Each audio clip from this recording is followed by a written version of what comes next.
Hi, here you'll see how to configure the different supported license managers on the OpenLM system. Basically, most license managers can be installed in two different ways. Either using the OpenLM broker or without using the OpenLM broker. It can be directly queried by the OpenLM server, also known as the OpenLM core, but it can also be monitored by the OpenLM broker, which sits on the license server itself, monitoring the license managers on there.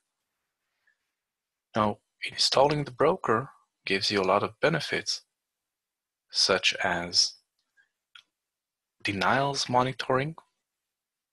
You'll get data buffering, so if there's any connection loss between the OpenLM server and OpenLM broker, the node data will be lost. It will be buffered and sent out to the OpenLM server once connection is established. The OpenLM broker also allows for getting license expiration dates and license information.